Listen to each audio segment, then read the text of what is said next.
Morning, everybody. I haven't put up a video in a while, so I wanted to share just some thoughts. I had a subscriber comment, it was yesterday, and it was pretty specific, and it has to do with aftermarket chainsaw parts, and obviously this is a pretty hot topic, and it's one that's important to me. I'm actually headed to do some chainsawing, believe it or not. I don't typically get to do a lot of sawing, so I'm on my way to my buddy Joe's, and going to go actually out in the woods and hopefully do some cutting. So for those people that don't think I do anything, I do. Anyway, the topic is aftermarket parts, and basically the comment had to do with the fact that they're all junk, and why wouldn't you want the real Mccoy, essentially. And anybody knows, if you look up the Wikipedia article on the real McCoy, you'll find something interesting about it, and that's that we don't actually know where that phrase came from. And just for the record, I subscribe to probably the theory on the oiler for the steam engines, but anyway, you can look that up for yourself. Anyway, aftermarket parts. So I think that, and all these kit saws and whatnot, I think that what Walt says about them is really important, and you can go check out a Fleet Command's channel. But I think what Walt says is actually very important, and that's that they do tend to be a moving target. And so, consistency in the aftermarket parts world is not always there. But then again, some of the OEM consistency is not necessarily there either. You can have, during a particular run of saws, you can have varying even manufacturers for cylinder heads. So, would I say that OEM is more consistent? Yeah, probably. On the other hand, I think the aftermarket parts are getting better. Perfect, and do you have to, are they perfect? No. Do you have to sort through them? Probably. Do you swap some stuff out for OEM here and there? Yeah, and that takes experience. But it also comes back to, what are you really going for? Are we all throwing our money away with these aftermarket kit saws? And it really depends on what you're going for. I have tree guys that I work with and do repairs for, and for the most part, I'm telling those guys, I appreciate working on the saws, and not that I don't like doing it, it's just that ultimately, if you're in business for yourself, then what needs to happen is you probably need to go down to the dealer and get some brand new chainsaws with warranties. Because ultimately, time is money, and for most professionals, that's what you got to do. You got to go down to the dealer and sell your soul and get some brand new saws. And is it cheap? No, it's not cheap. But then again, having me rebuild stuff is not cheap either. And rebuilds are not always perfect.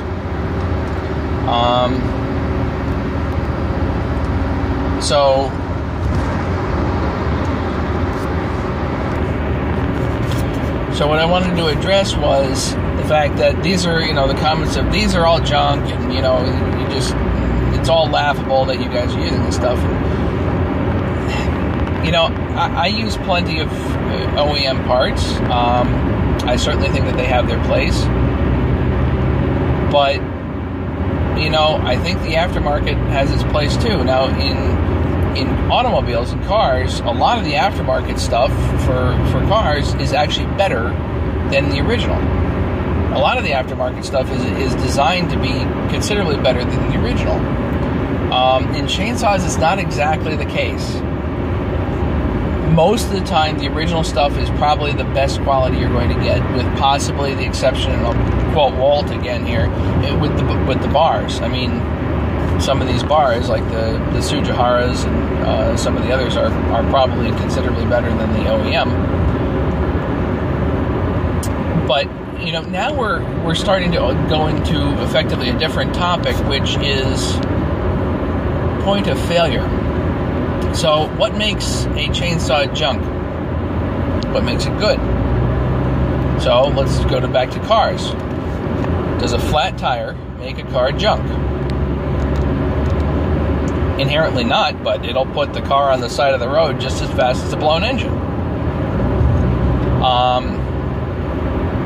A pinhole in a fuel line, I've said this before, a pinhole in the fuel line for a chainsaw will put it on the shelf just as fast as a blown motor or a bad crank. Does that make the saw junk?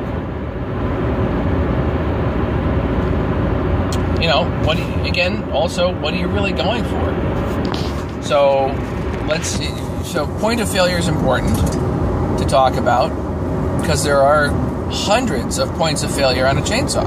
Hundreds. There are so many different parts on a chainsaw. It's literally a miracle that they work at all. And it doesn't matter what brand it is. It's literally a miracle that they actually work at all. If a wrist pin goes, it tears up the entire cylinder head. If you lose a bearing cage, it goes into the whole works there, wrecks the crank, wrecks your piston rings, wrecks the cylinder head for a bearing cage. Now, certainly there's the argument, gee, wouldn't you use the best you possibly can? Well, yeah. Certainly there are some parts in there that are quite crucial to use the best. And over the years, I've come to realize that I like the Japanese-made bearings, and I also like having original wrist pin bearings. So there is that. So point of failure is a very interesting discussion, and I think that needs to be much more of the discussion rather than this saw is junk. I don't like those comments. It just doesn't work for me. Just saying all of that's garbage, it's just not the truth. It's not. Some parts are junk. I'll give it that. But saying the whole thing is garbage, or is the same thing as saying that entire car is junk, whatever you're talking. No, not necessarily. It's just not the truth. So, point of failure, I think, is a very interesting and important discussion. The next discussion that has to have is, what are you going for? And that's what I alluded to earlier. If you're a professional, you're a tree guy, are you best off jerking around with rebuilt saws? Probably not. You're probably best off going down to the dealership and selling your soul and getting a new chainsaw. If you're a hobbyist, well, now that is a completely different discussion. What are you really going for? Well, a kit chainsaw, which are pretty inexpensive. And by the way, we've never seen on this planet until like 2 years ago kit chainsaws. I mean, come on, you used to have Heathkit radios or amplifiers or whatever. I mean, but we don't have. I even know of kit airplanes. We've never had a kit chainsaw. Now we have a kit chainsaw. And multiple different models of them that are Chinese knockoffs, copies of the real Mccoy. But do kit chainsaws have their place? Absolutely. If you're a hobbyist and you want to fiddle around, you want to learn, and you want to learn how to troubleshoot, then they can be very useful in that respect. Is it going to be super useful out in the field? Who knows? knows? I know that Walt is, actively going after that right now, and that's kind of what he's trying to determine, is what's the long-term viability of some of these things. But then again, by the time you've gotten, 5, 10, 15 years out, all the parts will have changed anyway. Different suppliers, different specs. You buy a piston today from, a Chinese supplier. Are you going to have the same piston 10 years from now? No. So, I think if you approach this from a hobby perspective, and it allows you to learn how to troubleshoot, have some fun, maybe get some firewood cut, great. And at the end of the day, if it doesn't work out, you didn't spend that much money. But that's from a hobbyist perspective, not a pro. And, if you're a real serious firewood cutter, maybe you just make a bunch of these darn things. And if something doesn't work, just put it on the shelf and go grab another one. And maybe you learn a whole lot in the process.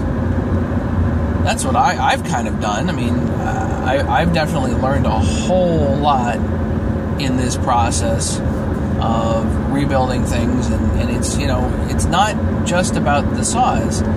You learn the troubleshooting process, and that is just so vitally important to just about any other area of life. Learning how to go through steps and figure out what's what, and, gee, this doesn't work. Well, okay, let's take another route. Figuring out what the point of failure is. All this stuff is so incredibly important to learn how to do in life in general. I think it makes life make much more sense, personally. So, I hope that addresses the comment. It really is it comes down to, what are you really going for? If you're a pro, probably best off to go down to the dealership, get a new saw. If you're a hobbyist, knock your, go crazy. I mean, for Pete's sake, go have fun. Don't hurt yourself, of course, but tear these things down, build them back up, figure out what makes them tick, figure out what works, what doesn't.